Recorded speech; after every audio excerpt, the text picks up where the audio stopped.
जय श्री गणेश दोस्तों। Number system exercise 1.3 class 9th का हम क्वेश्चन नंबर 5 देख रहे हैं। What can be the maximum number of digits be in the repeating block of digits in the decimal expansion of 1/17। Basically हमें 1 को divide करना है 17 से और हमें चेक करना है कि 1 जब डिवाइड होता है 17 से तो कितने नंबर ऑफ रिपीटिंग डिजिट्स आपको मिल रहे हैं। ठीक है, तो वो आपको बेसिकली चेक करना है। और 17 आपको पता है ये एक प्राइम नंबर है। ठीक है, तो अभी हम 1 को जो है डिवाइड करते हैं 17 से। तो हम सबसे पहले 0 लगाएंगे और एक पॉइंट लगाएंगे और यहाँ पे 0 उतार देंगे। ठीक है, तो अब ये देखिए 10 जो है वो अभी भी जो है 17 से छोटा है। तो हम 17 का टेबल पढ़ेंगे 0 टाइम्स, तो कितना मिलेगा 17 0 जा 0, माइनस करेंगे हमें क्या मिलेगा 10 मिलेगा। ठीक है, अब हम क्या करेंगे यहाँ पे एक 0 यहाँ लगाएंगे और 17 का टेबल पढ़ेंगे कि 100 से छोटा आ जाए। 17 5 से कितना होता है 85 होता है, माइनस करेंगे कितना आएगा, माइनस करने पे हमें मिलेगा 15 मिलेगा। फिर हम 0 लगाएंगे। अब 17 का टेबल पढ़ो 8 टाइम्स, 17 का टेबल 8 टाइम्स पढ़ेंगे। 17 8 जा होता है 136, 17 8 जा होता है 136, माइनस करेंगे तो माइनस करने पे कितना मिलेगा मुझे, यहाँ से मिलेगा मुझे 14, मुझे यहाँ से आंसर आ जाएगा। फिर एक 0 लगाएंगे, फिर हम 8 टाइम्स पढ़ेंगे। 17 8 जा कितना होता है 136 होता है। फिर माइनस करेंगे फिर यहाँ मुझे 4 मिलेगा। फिर हम एक 0 लगाएंगे। अब 17 का टेबल पढ़ेंगे। 17 2 जा कितना होता है 34 होता है, माइनस करेंगे हमें क्या मिलेगा 6 मिलेगा। फिर हम 0 लगाएंगे। अब 17 3 जा कितना होता है 51 होता है, माइनस करेंगे हमें क्या मिलेगा 9 मिलेगा। अब फिर 0 उतार देंगे। 17 5 से कितना होता है 17 5 से 85 होता है। फिर माइनस करेंगे, फिर 5 उतार देंगे, फिर 0 उतारेंगे। 17 का टेबल पढ़ेंगे। 17 3 जा 51 होता है, तो हम 2 टाइम्स पढ़ेंगे। 17 2 जा 34, माइनस करेंगे कितना मिलेगा हमें, अगेन हमें मिलेगा यहाँ से 16 मिलेगा। अब हम 0 लगा देंगे। अब 17 9 जा पढ़ते हैं। 17 9 जा कितना होता है दोस्तों, 17 9 जा होता है 153। 17 9 जा कितना होता है 153 होता है, माइनस करेंगे कितना मिलेगा 7 मिलेगा। और फिर हम आगे नहीं, मैं यहाँ कर दे रहा हूँ 7 मिलेगा। तो 7 के आगे मैं 0 लगाऊंगा, मतलब 0 यहाँ पे लगाएंगे, ये 0 लग गया।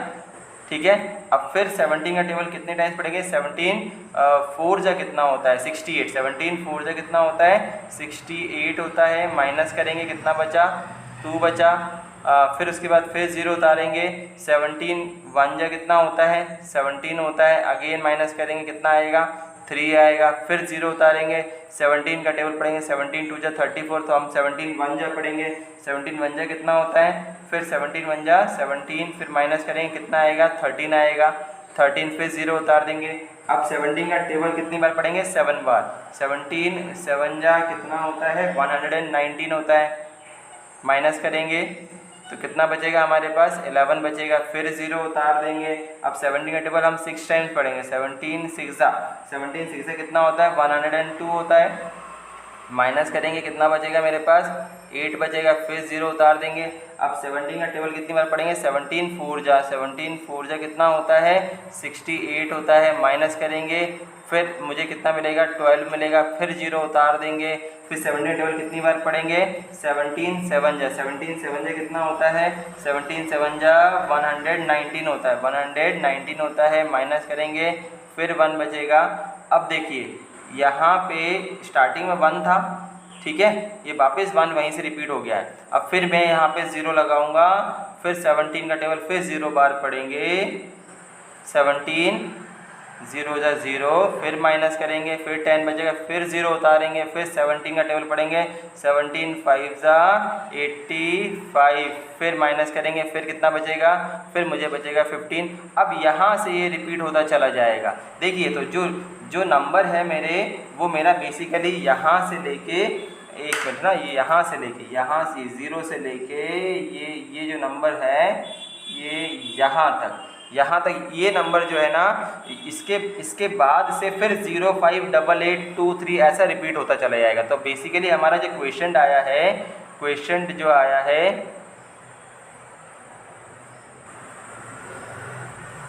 जो हमारा क्वेश्चन आया है वो कितना आया है 0.058823529411767। ये हमारा रिपीटिंग ब्लॉक हो गया। ये हमारा क्या हो गया? Repeating block. रिपीटिंग तो पूछ रहा है ना क्वेश्चन में क्या रिपीटिंग ब्लॉक क्या है, तो ये हमारा रिपीटिंग ब्लॉक है। इतना लंबा आपको सॉल्व करना है इसको। देखिए दोस्तों, क्वेश्चन नंबर 6 क्या कह रहा है? Look at several examples of rational number in the form p upon q where p and q are integers with no common factor other than 1 and having terminating decimal representation. Can you guess what property q must satisfy? देखिए question का मतलब ये है कि आपको एक ऐसा example लेना है जिसका कॉमन फैक्टर 1 हो। मैंने एग्जांपल लिया 1/2, फिर लिया मैंने 3/4, फिर मैंने लिया 5/8 कर देते हैं। फिर उसके बाद हम लिख सकते हैं 7/10 कर दीजिए।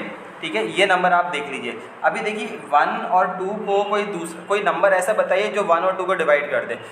खाली 1 को छोड़ के कोई ऐसा नंबर नहीं है जो 1 और 2 को डिवाइड करता हो। इसमें देखिए 3 और 4 को डिवाइड, कोई ऐसा नंबर बताइए जो 3 और 4 को डिवाइड करे।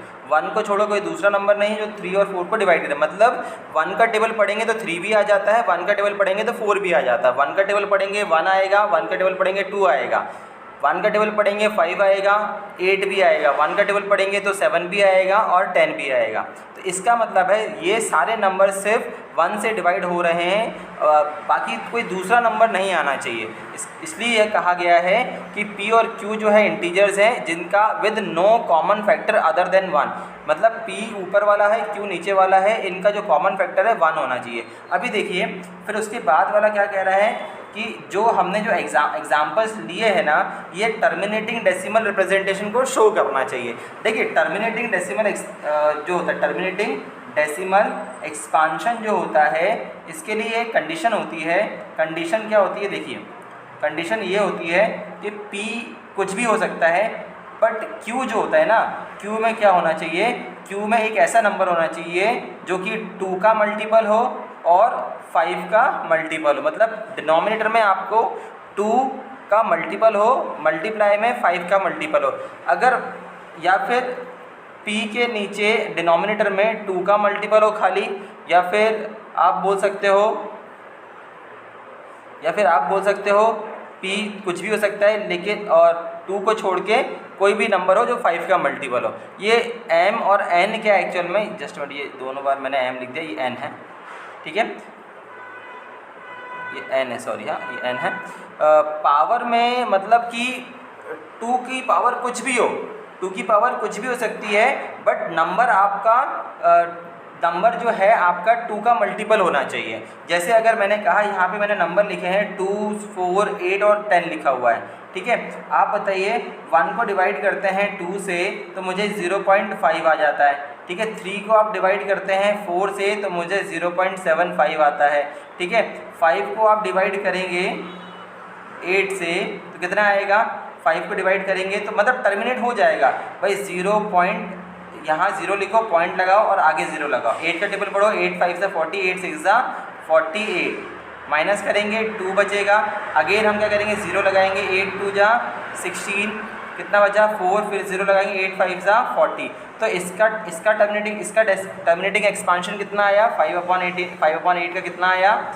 0.625। ये मेरे पास इसका नंबर आया। मतलब आप क्या देख रहे हैं, यहाँ पे नीचे देखिए 2 है, 4 है, 8 है और यहाँ पे देखिए 7। जस्ट मिनट में थोड़ा सा इसको मिटा लूँ। यहाँ पे देखिए 7/10 लिखा हुआ है। मैं 7 ऊपर लिखता हूँ, नीचे 2 × 5 लिख सकता हूँ। तो ये नंबर भी हमारा टर्मिनेट हो जाएगा।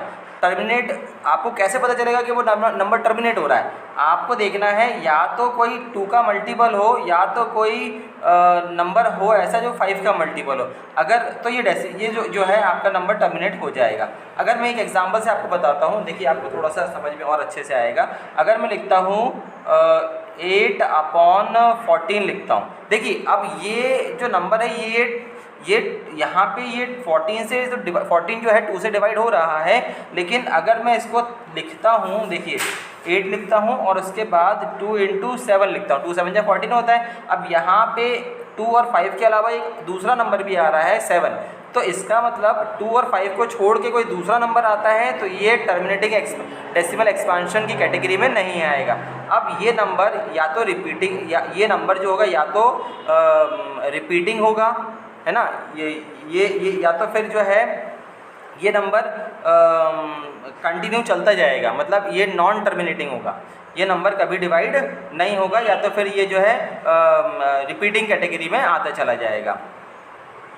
तो ऐसे नंबर आपको देखने हैं डिनोमिनेटर में जो 2 का मल्टीपल हो या फिर 5 का मल्टीपल हो, इतना आपको करके समझाना है। देखिए दोस्तों, मैंने कुछ एग्जांपल्स लिए हुए हैं। अगर मैं 5/18, आप देखिए इसको, अगर मैं 5/18 को लिखता हूँ, 5 लिखा मैंने, 18 को मैं लिखूँगा 2 × 3 × 3, ठीक है, लिख सकता हूँ। अब देखिए मेरे पास, और यहाँ पे इसको क्या लिखूँगा, 7 को 7/5, 3 जा 15, इसे क्या लिखूँगा 9/5 × 5, इसे क्या लिखूँगा, इसे मैं लिखूँगा 16 को क्या लिख सकते हैं हम लिख सकते हैं 2 की पावर 4 लिख सकते हैं, ठीक है। अब मुझे बताइए आप कि यहाँ पे डिनोमिनेटर में मैंने क्या कंडीशन बताई थी, खाली 2 होगा तो सेटिस्फाइड होगा, टर्मिनेट हो जाएगा, लेकिन यहाँ पे 3 है तो ये हो जाएगा नॉन टर्मिनेटिंग, ये हो जाएगा नॉन टर्मिनेटिंग। अभी देखिए यहाँ पे 7 है ऊपर और नीचे क्या है, अकेला 5 नहीं है, यहाँ 5 के साथ 3 भी आपको देखने को मिल रहा है, मतलब ये भी क्या हो जाएगा नॉन टर्मिनेटिंग। लेकिन यहाँ देखिए इसे 5 है डिनोमिनेटर में, मतलब ये टर्मिनेटिंग हो जाएगा। अभी देखिए यहाँ पे खाली 2 है डिनोमिनेटर, मतलब ये भी आपका टर्मिनेटिंग हो जाएगा। तो आपको कुछ ऐसे एग्जाम्पल लिखने, ये आप एग्जाम्पल लिख के आप समझा सकते हैं। इससे पहले भी जो बताया वो भी एग्जाम्पल्स थे, वो भी आप समझा सकते हैं।